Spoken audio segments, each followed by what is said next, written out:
वाहिगुरु साहिब जीओ।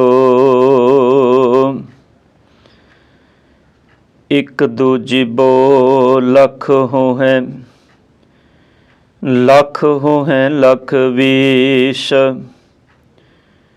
लख लख गेड़ा आखिए, एक नाम जगदीश। इत रहा पत पवड़ियाँ, चढ़िए हुए इकीश। सुन गल्लां आकाश की, कीटां आई रीस। नानक नदरी पाईए, कूड़ी कूड़े ठीस। नानक नदरी पाईए, कूड़ी कूड़े ठीस। परम सन्मानयोग चवर छत्र तखत दे मालक धन धन साहिब श्री गुरु ग्रंथ साहिब पातशाह जी सतगुरां दी पावन पवित्र निੱਘੀ गोद अंदर सुभाईमान गुरु स्वरूप गुरु प्यारी साध संगत जियो। सतगुरां ने तरस किया है इन्हां पावन दीवाना अंदर। पिछले दिनों तो लैकर के आप जी धन गुरु नानक देव पातशाह जी सतगुरां दी अंमृत रसना तो उचारण कीती अंमृत बाणी जप बाणी दी विचार सरवण कर रहे हो। अज विचार अधीन ये पावन पौड़ी साध संगत आप जी ने सरवण कीती है। ये जप बाणी दे अंदरों 32 नंबर पौड़ी है साध संगत जी। आओ इस पावन पौड़ी दी विचार आरंभ करन तो पहला आप जितने तन सतगुरां दी गोद विच जुड़ बैठे हो, करो किरपा विचार आरंभ करन तो पहला अपनियां इन्हां मनोबिरतियां नूं गुरु चरनां नाल जोड़िए। सतगुरां दी बख्शी होई फतेह दे नाल सांझ पाइए। करो किरपा बुलंद आवाज़ दे विच फतेह नाल सांझ पाओ जी। वाहिगुरु जी का खालसा, वाहिगुरु जी की फतेह। धन धन साहिब श्री गुरु नानक देव पातशाह जी सतगुरु जी बड़ी मेहरमत कर रहे ने। अज ये पावन पौड़ी जिस अंदर सतगुरु ने कृपा कीती है, एक दो जीबो लख हो है, लख होवें लख बीस। उस परिपूर्ण परमात्मा दी इबादत उनके अमृत गुणां नाल जुड़न दी विचार सतगुरु ने इस पौड़ी विच बख्शिश कीती है।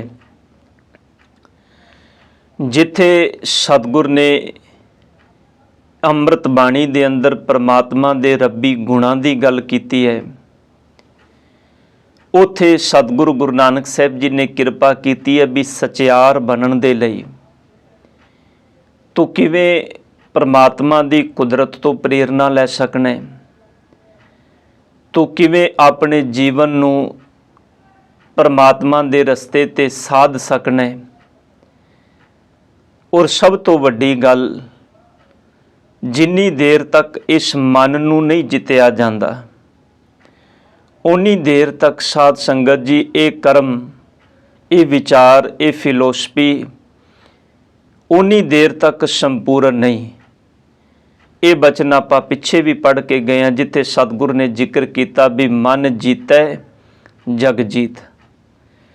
मन जीतेगा तो जगत जितया जाएगा। बाणी का एक बड़ा प्यारा बचन है साध संगत। गुरु नानक पातशाह कहते ने नानक ज्ञानी जग जीता। हे नानक जी जिहड़ा ज्ञानी है ना, ज्ञानी का मतलब साध संगत जी बाहरी डिग्रीदार कोई बंदा नहीं भी जिन्हें किसी कॉलेज किसी यूनीवर्सिटी दे विचों कोई ज्ञानी की डिग्री हासिल कर ली होवे। ज्ञानी का मतलब है ज्ञानवान, जिंदे अंदर विवेक बुद्ध आ गई है, जिन्हों सोझी आ गई है चंगे ते मंदे दी। ਇਹਨੂੰ ਹੀ ਭਗਤ ਨਾਮਦੇਵ ਜੀ ਆਪਣੀ ਪਾਵਨ ਬਾਣੀ ਵਿੱਚ ਕਹਿੰਦੇ ਨੇ, ਹਿੰਦੂ ਅੰਨਾ ਤੁਰਕੂ ਕਾਣਾ ਦੋਹਾਂ ਤੇ ਗਿਆਨੀ ਸਿਆਣਾ। ਧੰਨ ਗੁਰੂ ਗ੍ਰੰਥ ਸਾਹਿਬ ਜੀ ਦੇ ਅੰਦਰ ਬਾਬਾ ਭਗਤ ਨਾਮਦੇਵ ਜੀ ਨੇ ਪਹਿਲਾਂ ਦੋ ਪੱਖ ਰੱਖੇ। ਇੱਕ ਪੱਖ ਹਿੰਦੂ ਮਤ ਦਾ ਰੱਖਿਆ, ਇੱਕ ਪੱਖ ਜਿਹੜਾ ਮੁਸਲਮਾਨ ਪੱਖ ਦਾ ਰੱਖਿਆ। ਦੋਨਾਂ ਮਤਾਂ ਦੇ ਪੱਖ ਰੱਖਣ ਤੋਂ ਬਾਅਦ ਭਗਤ ਨਾਮਦੇਵ ਜੀ ਫਿਰ ਨਿਰਣਾ ਸਾਡੇ ਸਾਹਮਣੇ ਰੱਖਦੇ ਨੇ ਵੀ ਜਿਹੜਾ ਗਿਆਨ ਦੀ ਸੋਝੀ ਰੱਖਣ ਵਾਲਾ ਹੈ, ਜਿੰਦੇ ਅੰਦਰ ਸੋਝੀ ਹੈ, ਜਿੰਦੇ ਅੰਦਰ ਗਿਆਨ ਹੈ, ਉਹ ਗਿਆਨੀ ਇਹਨਾਂ ਦੋਨਾਂ ਨਾਲੋਂ ਸਿਆਣਾ ਹੈ।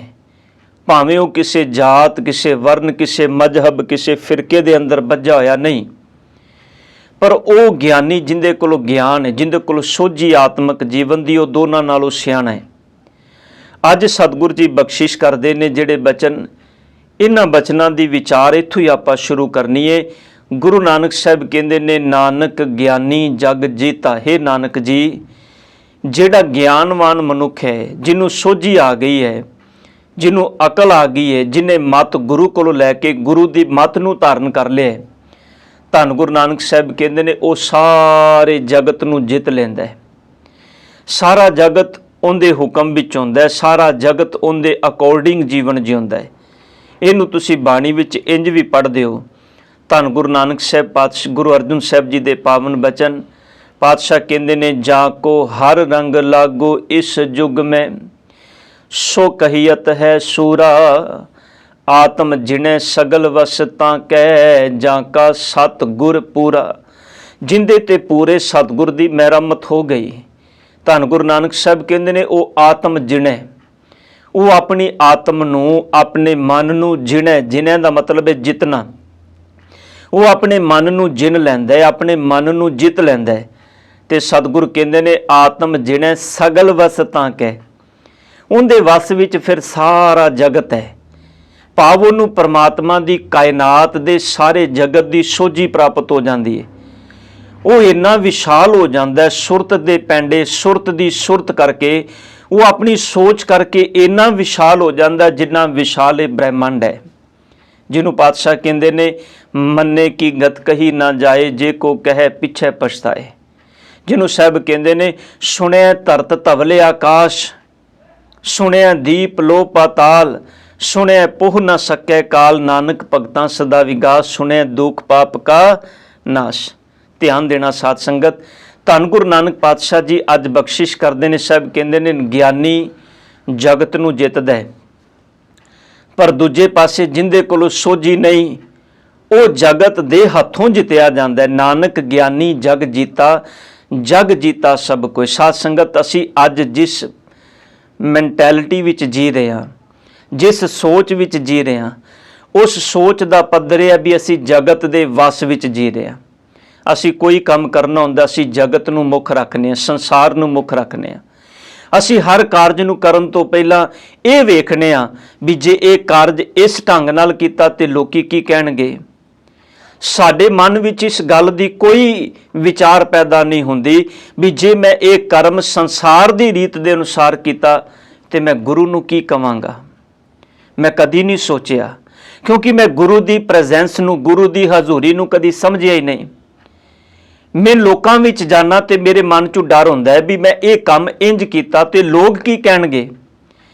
ਪਰ ਜਦੋਂ ਮੈਂ ਗੁਰੂ ਦੀ ਹਜ਼ੂਰੀ ਵਿੱਚ ਆਨਾ, ਮੈਂ ਕਦੀ ਨਹੀਂ ਸੋਚਿਆ ਵੀ ਇਹ ਕੰਮ ਮੈਂ ਦੁਨੀਆ ਦੀ ਰੀਤ ਦੇ ਮੁਤਾਬਕ ਕੀਤਾ ਹੈ, ਮੈਂ ਗੁਰਮਤ ਦੇ ਅਨੁਸਾਰ ਨਹੀਂ ਕੀਤਾ।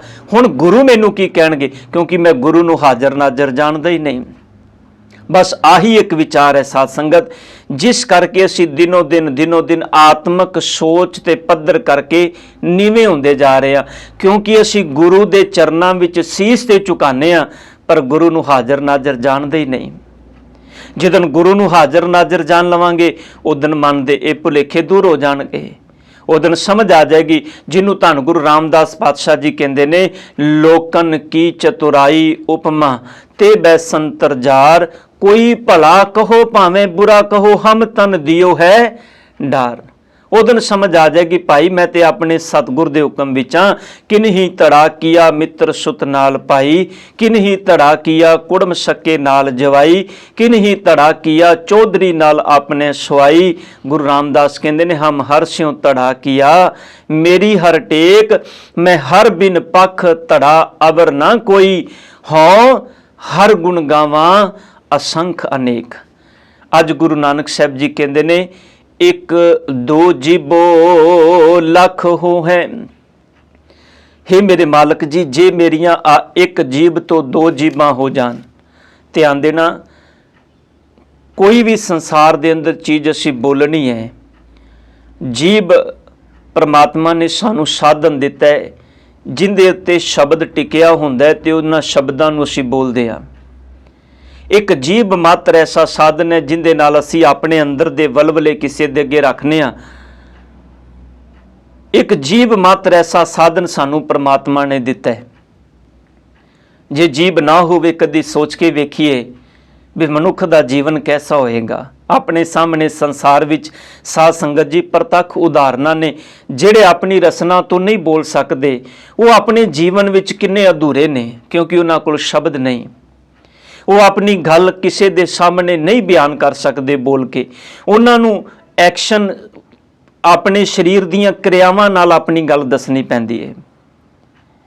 और बड़ी हैरानी की गल है साडे समाज दे अंदर एक फिरका वो भी है जिन्होंने असी बड़े मान नाल कहने भी ये ते मौनी ने, ये नहीं बोलते अपनी रसना तो। कमाल की गल है जे परमात्मा ने रसना दी है, परमात्मा ने जीभा दी है, बोलन लई दी है, तो ख्याल करियो उन्होंने कदी सवाल करन दी साडे अंदर जरूरत पैदा नहीं हुई कि बाबा जी तुहानू ते परमात्मा ने रसना बोलन लई दिती है, जिन्हां कोल रसना नहीं, जिन्हां कोल जीभ नहीं, जेड़े नहीं बोल सकते, कदी उन्हां नाल बैठ के वेखो तुहानू समझ आएगी इस रसना दी इंपोर्टेंस की है, इस जीभ दी महत्ता की है।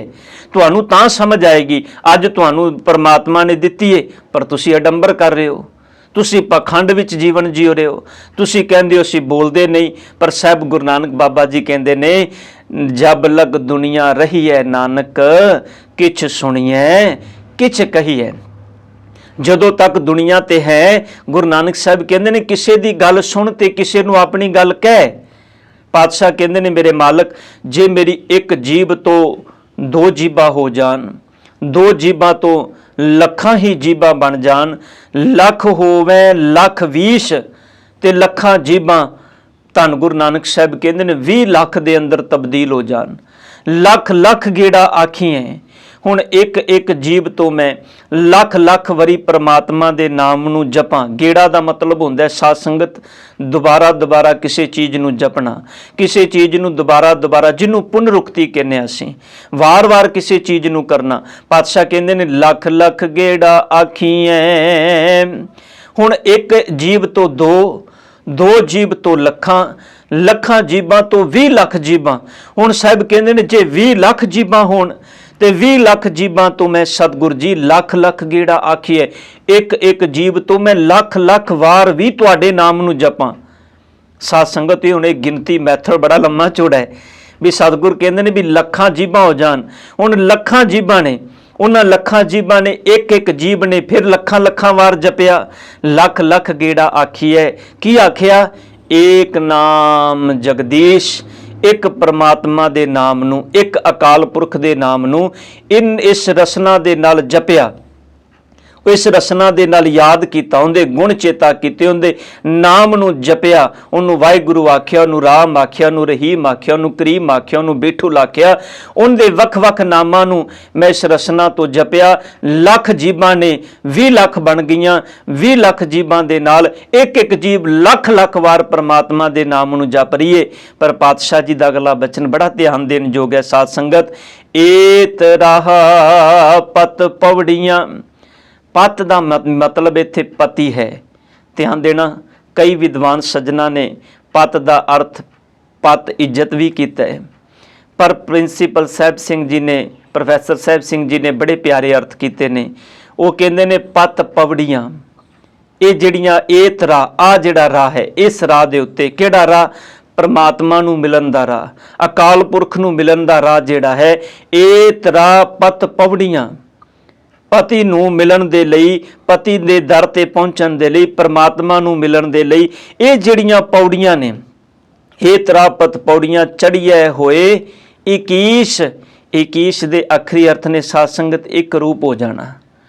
धन गुरु नानक पातशाह कहंदे ने ये परमात्मा नूं मिलन लई जिहड़ियां पौड़ियां ने, उन्हां उत्ते जिन्नी देर तक मैं अपना आपा भाव नहीं मिटा देंदा, ध्यान देना मैं रसना नाल ते रैपीटेशन कर रहा बोल रहा, बड़ी बड़ी साध संगत ते शब्द भी आउंदे ने साडे सामने, जिथे बचन भी किया जाता है, इन्हां नाल बचनां नाल इतफाक रखिया जा सकता है कि नहीं परमात्मा दे नाम नूं वार-वार जपना चाहिए। जपिया होया जीवन विच किते ना किते काम आ जाता है, जपिया होया जीवन दे विच साधना तक पहुँचता है, बंदे नूं मंजिल तक मुकाम तक लैके जाता है। कोई दो रावां नहीं साध संगत जी, जपना है, जिन्ना जपिया जा सके उन्ना जपना है। पर ख्याल करियो जे पुनरुक्ति जे वार वार जपिया किसी थां ते लैके ही ना जाए, जे वार वार जपिया होया सिर्फ एक शरीर की क्रिया बन जाए, फिर उनका की इलाज है। हुण बड़ी बड़ी एग्जाम्पलां दित्तियां जांदियां ने जी, देखो असीं साह भी तो वार वार लै रहे हैं, पर ख्याल करियो जे साह असीं वार वार लै रहे हैं, साडे अंदर कुदरत दे अंदरों अनेकां गैसां साडे अंदर श्वास नाल जा रहीआं ने, पर ख्याल करना जदों साडे अंदर ये श्वास जांदी है जिंदे अंदर अनेकां गैसां ने, साडा शरीर उहदे अंदरों ऑक्सीजन नूं अंदर रख के बाकी गैसां नूं फिर बाहर कढ दिंदा है, फिर उन्होंने गैसां नूं बाहर कढ दिंदा है। तो जे ऐसा ना होवे फिर बंदे की मौत हो जाएगी। असी साह लै रहे हैं, उनके अंदरों सानू कोई चीज़ मिल रही है। ख्याल करियो फिर एग्जाम्पल दी जाती है, गड्डी का पहिया वार वार घूमदा है, वो घूमदा है तो किसी मंजिल ते पहुँचता है, पर ध्यान देना जे गड्डी दे थले जैक ला दिओ, वो इक्के थां ते पहिया घूमी जाए, इक्के थां ते घूमी जाए, किहड़ी मंजिल ते पहुँचेगा? उन सारी भावें सारी जिंदगी घुमाई जाओ, वो तो इक्को थां ते खड़ा है। खूह दियां टिंडां खूह विचों भरदियां ने, साध संगत जी बाहर आके खाली हो जांदियां ने, फिर दोबारा भरदियां ने, फिर खाली हो जांदियां ने। वो किसी कारज विच मंजिल उन्हां दी की है? पानी तक पहुँचना, उस पानी नूं बाहर लिया के फिर खाली कर देना, फिर पानी दे नाल भरना, फिर खाली कर देना। साध संगत जी पुनरुक्ति जरूरी है, पर उस पुनरुक्ति दे अंदरों जे कुछ प्राप्त ही नहीं होया, जे जप जप के कुछ मिलिया ही नहीं, जे जप जप के कुछ अंदर ग्रहण ही नहीं किया, दृढ़ नहीं किया, बड़ी कमाल की गल है। सस भी घर विच सुखमनी साहब जी का पाठ कर रही है, नूं भी घर विच सुखमनी साहब जी का पाठ कर रही है, और पाठ करदियां किन्ने साल हो गए ने, पर ख्याल करियो घर दे अंदर कलेश रोज़ रात नूं घर दे विच हुंदा है। सस कहती है मेरी नूं बड़ी मैनू प्यार नहीं करती, नूं मेरी बड़ी माड़ी आई है, नूं कहती है मेरी सस बड़ी माड़ी आई है। कमाल की गल है। गुरु कहता है सिमरो सिमर सिमर सुख पावों, कल कलेश तन माहे मिटावों, सिमरो जास विसंबर एक है, नाम जप तक अनंत अनेक है। गुरु कहता भी सिमर के कल कलेश मिटा लै। समझ आई नहीं? क्यों? क्योंकि सिर्फ जपना पढ़ना वो सिर्फ एक फिजिकली क्रिया है, उनके विचों तत्त नहीं कोई लै रहे। असी माफ़ करना जे गुरबाणी विचों तत्त नहीं लै रहे, सिर्फ एक फिजिकली क्रिया है, वो सानू किसी मंजिल ते नहीं पहुँचाएगी। धन गुरु नानक साहब जी यही बचन कह रहे ने, एत राह पत पौड़ियां, ये जिहड़ा राह है परमात्मा नूं मिलन दा, ये जिहड़ियां पति दे दर ते पौड़ियां जा रहीआं ने, परमात्मा नूं मिलन दा रस्ता है। चढ़िए होए 21 पातशाह कहंदे ने इन्हां ते चढ़ना पएगा, तेनू अपना आपा भाव मिटा के इनू कमाना पेगा अपने जीवन विच, क्योंकि साध संगत धर्म कमाई का मार्ग है। धर्म कमाया ही धर्म की सोझी आती है। जे धर्म नहीं कमावांगे तो साध संगत समझ नहीं आएगी जप की है, तप की है, व्रत की है, पूजा की है। मेरे साहब का एक बड़ा प्यारा बचन है। पातशाह कहते ने क्या जप, क्या तप, क्या व्रत पूजा। साहब कहते ने जप करन दा की लाभ, तप करन दा की लाभ, पूजा करन दा की लाभ, पर नाल एक बचन कह दिता, जां कह हृदय भाओ है दूजा तां लाभ नहीं। क्योंकि जे तेरे मन अंदर दुबदा है, जे मन अजे भी संसार दे पदार्थ माया इन्हां चीज़ां दे अंदर गड़ुंदा है, इन्हां चीज़ां नाल अत दा नेह ला के बैठा है, बाहरों सिर्फ फिजिकली क्रिया हो रही है, तो मेरे सतगुर कहते ने फिर कोई फायदा नहीं। ਧਿਆਨ ਦੇਣਾ, ਮੈਂ ਇੱਕ ਛੋਟੀ ਜਿਹੀ ਐਗਜ਼ਾਮਪਲ ਰੱਖਦੇ ਹਾਂ, ਕਿਤੇ ਐਸਾ ਨਾ ਹੋਵੇ ਸਾਡਾ ਜਪਣਾ ਸਿਰਫ ਇੱਥੋਂ ਤੱਕ ਸੀਮਤ ਹੋ ਜਾਏ। ਕੁਝ ਕਬੂਤਰ, ਇੱਕ ਸ਼ਿਕਾਰੀ ਰੋਜ਼ ਸ਼ਿਕਾਰ ਕਰਨ ਦੇ ਲਈ ਆਉਂਦਾ ਹੈ, ਉਹ ਧਰਤੀ ਤੇ ਜਾਲ ਵਿਛਾ ਦਿੰਦਾ ਹੈ, ਜਾਲ ਵਿੱਚ ਦਾਣੇ ਪਾ ਦਿੰਦਾ ਹੈ। ਉਹ ਕਬੂਤਰ ਉਸ ਜਾਲ ਦੇ ਵਿੱਚ ਬਹਿ ਜਾਂਦੇ ਨੇ, ਦਾਣੇ ਨੂੰ ਵੇਖ ਕੇ ਤੇ ਫਸ ਜਾਂਦੇ ਨੇ। ਸ਼ਿਕਾਰੀ ਉਹਨਾਂ ਕਬੂਤਰਾਂ ਨੂੰ ਇਕੱਠਾ ਕਰਦਾ ਹੈ, ਜਾਲ ਦੇ ਵਿੱਚ ਲੈ ਜਾਂਦਾ ਹੈ। ਹੁਣ ਇਹ ਕਬੂਤਰ ਆਪਸ ਵਿੱਚ ਸੋਚਦੇ ਨੇ ਵੀ ਜੇ ਇਸੇ ਤਰ੍ਹਾਂ ਚੱਲਦਾ ਰਿਹਾ ਤੇ ਸਾਡੀ ਤੇ ਵੰਸ਼ ਖਤਮ ਹੋ ਜਾਏਗੀ। ਉਹਨਾਂ ਕਿਸੇ ਸਿਆਣੇ ਨੂੰ, ਵੱਡੇ ਬਜ਼ੁਰਗ ਨੂੰ ਜਾ ਕੇ ਪੁੱਛਿਆ ਵੀ ਕੀ ਕੀਤਾ ਜਾਏ। ਉਹਨੇ ਆਖਿਆ ਤੁਸੀਂ ਬਸ ਇੱਕ ਨੁਕਤਾ ਚੇਤੇ ਰੱਖ ਲਓ, ਸ਼ਿਕਾਰੀ ਆਏਗਾ, ਜਾਲ ਵਿਛਾਏਗਾ, ਦਾਣਾ ਪਾਏਗਾ, ਅਸਾਂ ਨਹੀਂ ਫਸਣਾ। ਇਸ ਨੁਕਤੇ ਨੂੰ ਚੇਤੇ ਰੱਖੋ, ਇਹਨੂੰ ਦ੍ਰਿੜ ਕਰ ਲਓ ਆਪਣੇ ਅੰਦਰ, ਇਹਨੂੰ ਵਾਰ-ਵਾਰ ਚੇਤੇ ਕਰ ਲਓ ਆਪਣੇ ਅੰਦਰ। ਤੁਸੀਂ ਬਚ ਸਕਦੇ ਹੋ ਜੇ ਤੁਸੀਂ ਇਹਨੂੰ ਦ੍ਰਿੜ ਕਰ ਲੋਗੇ। ਹੁਣ ਉਹਨਾਂ ਨੇ ਦ੍ਰਿੜ ਕਰ ਲਿਆ ਵੀ ਸ਼ਿਕਾਰੀ ਆਏਗਾ, ਜਾਲ ਵਿਛਾਏਗਾ, ਦਾਣਾ ਪਾਏਗਾ, ਅਸਾਂ ਨਹੀਂ ਫਸਣਾ। ਪਰ ਖਿਆਲ ਕਰਨਾ, ਸ਼ਿਕਾਰੀ ਆਇਆ, ਉਹਨੇ ਜਾਲ ਵਿਛਾਇਆ, ਉਹਨੇ ਦਾਣਾ ਵੀ ਪਾਇਆ। ਇਹ ਬੋਲ ਰਹੇ ਨੇ ਵਾਰ-ਵਾਰ, ਬੋਲਦਿਆਂ ਬੋਲਦਿਆਂ ਫਿਰ ਵਿੱਚ ਬਹਿ ਗਏ, ਦਾਣਾ ਚੁਗਣ ਲੱਗ ਪਏ, ਪੈਰ ਵਿੱਚ ਫਸ ਗਏ। ਸ਼ਿਕਾਰੀ ਨੇ ਜਾਲ ਨੂੰ ਬੰਨਿਆ, ਮੋਢੇ ਤੇ ਰੱਖਿਆ, ਘਰ ਨੂੰ ਤੁਰ ਪਿਆ। ਪਰ ਸੁਣ ਕੇ ਹੈਰਾਨ ਹੋਇਆ, ਉਸ ਜਾਲ ਦੇ ਵਿੱਚੋਂ ਆਵਾਜ਼ ਆ ਰਹੀ ਹੈ, ਸ਼ਿਕਾਰੀ ਆਏਗਾ, ਜਾਲ ਵਿਛਾਏਗਾ, ਦਾਣਾ ਪਾਏਗਾ, ਅਸਾਂ ਨਹੀਂ ਫਸਣਾ। ਕਿਉਂਕਿ ਉਹਨਾਂ ਦਾ ਬੋਲਿਆ ਸਿਰਫ ਜ਼ੁਬਾਨ ਤੱਕ ਸੀਮਤ ਸੀ। ਉਹਨਾਂ ਨੇ ਪ੍ਰੈਕਟੀਕਲ ਉਸ ਚੀਜ਼ ਨੂੰ ਨਹੀਂ ਲਿਆ। ਜੇ ਅਸੀਂ ਬਾਣੀ ਨੂੰ ਪ੍ਰੈਕਟੀਕਲੀ ਆਪਣੇ ਜੀਵਨ ਵਿੱਚ ਨਹੀਂ ਲਵਾਂਗੇ ਸਾਧ ਸੰਗਤ ਜੀ, ਫਿਰ ਸਾਡਾ ਪੜ੍ਹਿਆ ਕਿਸੇ ਅਰਥਯੋਗ ਨਹੀਂ ਰਹੇਗਾ। ਅਸੀਂ ਪੜ੍ਹੇ ਹੋਏ ਤੋਂ ਕੁਝ ਪ੍ਰੇਰਨਾ ਲੈਣੀ ਹੈ, ਅਸੀਂ ਸਮਝਣਾ ਹੈ ਆਪਣੇ ਜੀਵਨ ਦੇ ਅੰਦਰ। ਸਾਡੇ ਜੀਵਨ ਦੇ ਅੰਦਰ ਸਾਡੀ ਚਿੰਤਾ ਦਾ ਕਾਰਨ ਅੱਜ ਸਾਡਾ ਸਮਾਜ ਇਸੇ ਕਰਕੇ ਬਣਿਆ ਹੋਇਆ ਹੈ ਕਿਉਂਕਿ ਧਰਮ ਨੂੰ ਪੜ੍ਹਿਆ ਤੇ ਪੜ੍ਹਾਇਆ ਬਹੁਤ ਜਾ ਰਿਹਾ ਹੈ, ਪਰ ਧਰਮ ਨੂੰ ਸਮਝਿਆ ਨਹੀਂ ਜਾ ਰਿਹਾ ਕਿਤੇ ਵੀ। ਗੁਰੂ ਨਾਨਕ ਪਾਤਸ਼ਾਹ ਜੀ ਕਹਿੰਦੇ ਨੇ, ਆਪਣਾ ਆਪਾ ਭਾਵ ਮਿਟਾ ਦੇਂਗਾ ਤੇ ਇਸ ਰਸਤੇ ਤੇ ਚੜ੍ਹ ਕੇ ਪ੍ਰਮਾਤਮਾ ਨਾਲ ਇੱਕ ਮਿਕ ਹੋ ਜਾਏਗਾ। ਸੁਣ ਗੱਲਾਂ ਆਕਾਸ਼ ਕੇ ਕੀਟਾ ਆਏ ਰੇਸ। ਪਾਤਸ਼ਾਹ ਕਹਿੰਦੇ ਨੇ, ਜਦੋਂ ਆਕਾਸ਼ ਦੀਆਂ ਇਹ ਗੱਲਾਂ ਸੁਣੀਆਂ, ਆਕਾਸ਼ ਦਾ ਮਤਲਬ ਹੈ ਭਾਵ ਜਦੋਂ ਇਹ ਉੱਚੀਆਂ ਆਤਮਿਕ ਅਵਸਥਾ ਦੀਆਂ ਗੱਲਾਂ ਸੁਣੀਆਂ, ਤੇ ਪਾਤਸ਼ਾਹ ਕਹਿੰਦੇ ਨੇ ਕੀਟਾਂ ਆਈ ਰੀਸ, ਕੀੜਿਆਂ ਦੇ ਮਨ ਵਿੱਚ ਵੀ ਰੀਸ ਪੈਦਾ ਹੋਈ। ਉਹ ਵੀ ਸੋਚਦੇ ਨੇ ਅਸੀਂ ਵੀ ਅਸਮਾਨ ਤੇ ਪਹੁੰਚ ਜਾਵਾਂਗੇ, ਭਾਵ ਅਸੀਂ ਵੀ ਉੱਚੀ ਆਤਮਿਕ ਅਵਸਥਾ ਤੱਕ ਪਹੁੰਚ ਜਾਵਾਂਗੇ।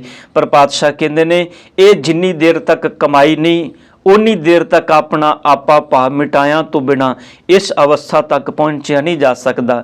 ਜਿੰਨੀ ਦੇਰ ਤੱਕ ਇਹ ਉੱਚੀ ਆਤਮਿਕ ਅਵਸਥਾ ਨਹੀਂ ਮਿਲਦੀ, ਉਨੀ ਦੇਰ ਤੱਕ ਸਤਿਗੁਰ ਕਹਿੰਦੇ ਨੇ ਤੂੰ ਇਹਨਾਂ ਬੰਧਨਾਂ ਤੋਂ ਮੁਕਤ ਨਹੀਂ ਹੋ ਸਕਦਾ। ਤੇਰੀ ਅਵਸਥਾ ਐਸੀ ਹੋਏਗੀ ਜਿਵੇਂ ਕੀੜੇ ਅਸਮਾਨ ਵਿੱਚੋਂ ਗੂੰਜਦੀ ਆਵਾਜ਼ ਨੂੰ ਸੁਣ ਲੈਣ ਤੇ ਉਹ ਹੁਣ ਅਸਮਾਨ ਦੇ ਵਿੱਚ ਮਾਉਣ ਦੀ ਗੱਲ ਕਰਨ ਵੀ ਅਸੀਂ ਅਸਮਾਨ ਤੱਕ ਪਹੁੰਚ ਜਾਈਏ। ਧੰਨ ਗੁਰੂ ਨਾਨਕ ਪਾਤਸ਼ਾਹ ਕਹਿੰਦੇ ਨੇ ਅਸਮਾਨ ਤੱਕ ਉਹ ਕੀੜੇ ਨਹੀਂ ਪਹੁੰਚ ਸਕਦੇ, ਉਹਨਾਂ ਦੀ ਆਵਾਜ਼ ਵੀ ਨਹੀਂ ਪਹੁੰਚ ਸਕਦੀ ਜਿੰਨੀ ਦੇਰ ਤੱਕ ਉਹ ਆਪਣਾ ਆਪਾ ਭਾਵ ਨਹੀਂ ਮਿਟਾਉਂਦੇ। ਉੱਚੀ ਆਤਮਿਕ ਅਵਸਥਾ ਦਾ ਮਾਲਕ ਕੋਈ ਵੀ ਨਹੀਂ ਬਣ ਸਕਦਾ। ਪਾਤਸ਼ਾਹ ਜੀ ਇਸੇ ਕਰਕੇ ਕਹਿ ਰਹੇ ਨੇ, ਨਾਨਕ ਨਦਰੀ ਪਾਈਏ। ਨਾਨਕ ਜੀ ਗੁਰੂ ਦੀ ਨਦਰ ਨਾਲ ਪਾਈਦਾ ਹੈ, ਗੁਰੂ ਦੀ ਨਦਰ ਨਾਲ ਪ੍ਰਾਪਤ ਹੁੰਦਾ ਹੈ। ਕੂੜੀ ਕੂੜਾ ਠੀਸ, ਪਰ ਕੂੜੇ ਮਨੁੱਖ ਦੀ, ਝੂਠੇ ਮਨੁੱਖ ਦੀ ਜਿਹੜੀ ਠੀਸ ਹੈ, ਠੀਸ ਦਾ ਸਾਧ ਸੰਗਤ ਜੀ ਆਖਰੀ ਅਰਥ ਹੈ ਵਡਿਆਈ। ਜਿਹੜੀ ਕੂੜੇ ਬੰਦੇ ਦੀ ਵਡਿਆਈ ਉਹ ਝੂਠੀ ਹੁੰਦੀ ਹੈ, ਉਹ ਸਿਰਫ ਰਸਨਾ ਤੱਕ ਹੁੰਦੀ ਹੈ। ਝੂਠਾ ਬੰਦਾ ਕਹਿ ਦਿੰਦਾ ਹੈ ਮੇਰਾ ਗੁਰੂ ਇੰਨਾ ਵੱਡਾ, ਮੇਰਾ ਸਤਿਗੁਰ ਇੰਨਾ ਵੱਡਾ, ਮੇਰੇ ਗੁਰੂ ਦੀ ਇੰਨੀ ਮਹਿਮਾ, ਮੇਰੇ ਗੁਰੂ ਦੀ ਇੰਨੀ ਵਡਿਆਈ, ਪਰ ਸੱਚ ਉਹ ਆਪ ਮੰਨਣ ਲਈ ਤਿਆਰ ਹੀ ਨਹੀਂ, ਆਪ ਉਹਨਾਂ ਬਚਨਾਂ ਨੂੰ ਕਮਾਉਣ ਦੇ ਲਈ ਤਿਆਰ ਹੀ ਨਹੀਂ। ਇਸ ਕਰਕੇ ਸਤਿਗੁਰ ਕਹਿੰਦੇ ਨੇ ਕੂੜਾ ਬੰਦਾ ਨਹੀਂ, ਕੂੜਾ ਇਨਸਾਨ ਨਹੀਂ ਬਣਨਾ, ਝੂਠਾ ਇਨਸਾਨ ਨਹੀਂ ਬਣਨਾ, ਗੁਰੂ ਦੀ ਨਦਰ ਦਾ ਪਾਤਰ ਬਣਨਾ। ਨਾਨਕ ਨਦਰੀ ਪਾਈਏ। ਇਹ ਨਾਨਕ ਜੀ ਇਹ ਵਿਚਾਰ ਗੁਰੂ ਦੀ ਨਦਰ ਵਿੱਚ ਟਿਕਿਆ ਹੀ ਮਿਲਦੀ ਹੈ, ਇਹ ਸੋਝੀ ਗੁਰੂ ਦੀ ਨਦਰ ਦੇ ਵਿੱਚ ਪਹੁੰਚਿਆ ਹੀ ਮਿਲਦੀ ਹੈ। ਇਸ ਕਰਕੇ ਧੰਨ ਗੁਰੂ ਨਾਨਕ ਸਾਹਿਬ ਕਹਿੰਦੇ ਨੇ, ਜਿੱਥੇ ਰਸਨਾ ਤੋਂ ਜਪਣਾ ਹੈ ਉੱਥੇ ਜਪੇ ਹੋਏ ਨੂੰ ਆਪਣੇ ਜੀਵਨ ਦਾ ਆਧਾਰ ਵੀ ਬਣਾਉਣਾ ਹੈ। ਜੇ ਸਾਡਾ ਅੰਦਰ ਹਿਰਦਾ ਵਾਰ-ਵਾਰ ਪੰਪ ਕਰ ਰਿਹਾ ਹੈ ਤੇ ਧਿਆਨ ਦੇਣਾ ਉਹ ਇੱਕੋ ਹੀ ਖੂਨ ਨੂੰ ਪੰਪ ਨਹੀਂ ਕਰ ਰਿਹਾ, ਖੂਨ ਬਦਲ ਰਿਹਾ ਹੈ। ਸਾਡੀਆਂ ਕਿਡਨੀਆਂ ਸਾਫ਼ ਕਰਕੇ ਖੂਨ ਨੂੰ ਹਿਰਦੇ ਤੱਕ ਭੇਜਦੀਆਂ ਨੇ, ਉਹਨਾਂ ਨੂੰ ਹਿਰਦੇ ਦੇ ਅੰਦਰ ਉਸ ਖੂਨ ਨੂੰ ਹਿਰਦਾ ਪੰਪ ਕਰਦਾ ਹੈ। ਧਿਆਨ ਦੇਣਾ ਉਹ ਵਾਰ-ਵਾਰ ਪੁਨਰੁਕਤੀ ਚੱਲ ਰਹੀ ਹੈ, ਪਰ ਇੱਕੋ ਜਗ੍ਹਾ ਤੇ ਨਹੀਂ, ਉਹ ਖੂਨ ਚੇਂਜ ਹੋ ਰਿਹਾ, ਬਦਲ ਰਿਹਾ ਹੈ। ਅਸੀਂ ਇਸ ਚੀਜ਼ ਨੂੰ ਕਿਦੋਂ ਸਮਝਾਂਗੇ ਸਾਧ ਸੰਗਤ ਜੀ? ਐਗਜ਼ਾਮਪਲਾਂ ਬੜੀਆਂ ਨੇ ਦਿੱਤੀਆਂ ਤੇ ਲਈਆਂ ਜਾ ਸਕਦੀਆਂ ਨੇ। ਸਿਮਰਨ ਕਰਨ ਵਾਲਾ, ਸਿਮਰਨ ਨਾ ਕਰਨ ਵਾਲਾ, ਉਹ ਵੱਖ-ਵੱਖ ਤਰੀਕਿਆਂ ਨਾਲ ਆਪਣੀਆਂ ਹੁਜਤਾਂ, ਬਿਆਨ, ਵਿਚਾਰ ਅਨੇਕਾਂ ਐਗਜ਼ਾਮਪਲਾਂ ਦੇ ਕੇ ਸਿੱਧ ਕਰਨ ਦਾ ਯਤਨ ਕਰਦਾ ਹੈ, ਪਰ ਸਤਿਗੁਰ ਕਹਿੰਦੇ ਨੇ ਤੂੰ ਇਹਨੂੰ ਆਪਣੇ ਜੀਵਨ ਵਿੱਚ ਪ੍ਰੈਕਟੀਕਲ ਕਮਾ। ਜਿੱਦਨ ਕਮਾ ਲੇਗਾ ਉਦਨ ਤੂੰ ਗੁਰੂ ਦੀ ਨਦਰ ਦਾ ਪਾਤਰ ਬਣ ਜਾਏਗਾ। ਅੰਮ੍ਰਿਤ ਵੇਲਾ ਸਚ ਨਾਉ ਵਡਿਆਈ ਵਿਚਾਰ, ਕਰਮੀ ਆਵੇ ਕੱਪੜਾ ਨਦਰੀ ਮੋਖ ਦੁਆਰ। ਨਦਰ ਤੋਂ ਬਿਨਾ ਤੇਰੇ ਅੰਦਰ ਦੇ ਬੰਧਨ ਨਹੀਂ ਮੁੱਕਣਗੇ। ਤੂੰ ਗੁਰੂ ਦੀ ਨਦਰ ਦਾ ਪਾਤਰ ਬਣ। ਨਦਰੀ ਜਦੋਂ ਤੇਰੇ ਤੇ ਨਦਰ ਹੋ ਗਈ, ਸਤਿਗੁਰ ਦੀ ਬਖਸ਼ਿਸ਼ ਹੋ ਗਈ, ਜਦੋਂ ਦੇ ਗੁਣਾਂ ਨੂੰ ਕਮਾ ਲਏਗਾ, ਫਿਰ ਤੈਨੂੰ ਆਪਣੇ ਜੀਵਨ ਵਿੱਚ ਇਸ ਆਤਮਿਕ ਖਜ਼ਾਨੇ ਦੀ ਪ੍ਰਤੀਤ ਆਏਗੀ, ਇਸ ਆਤਮਿਕ ਖਜ਼ਾਨੇ ਦੀ ਸੋਝੀ ਪ੍ਰਾਪਤ ਹੋਏਗੀ। ਸਤਿਗੁਰ ਕਿਰਪਾ ਕਰਨ, ਇਹਨਾਂ ਅੰਮ੍ਰਿਤ ਬਚਨਾਂ ਨੂੰ ਸਮਝਣ ਦੀ ਦਾਤ ਧੰਨ ਗੁਰੂ ਨਾਨਕ ਪਾਤਸ਼ਾਹ ਆਪਣੇ ਚਰਨਾਂ ਵਿੱਚੋਂ ਬਖਸ਼ ਦੇਣ। ਸਾਧ ਸੰਗਤ ਹੋਈਆਂ ਗਲਤੀਆਂ ਬਖਸ਼ ਲੈਣੀਆਂ ਜੀ। ਬੁਲਾਓ ਫਤਿਹ। ਵਾਹਿਗੁਰੂ ਜੀ ਕਾ ਖਾਲਸਾ, ਵਾਹਿਗੁਰੂ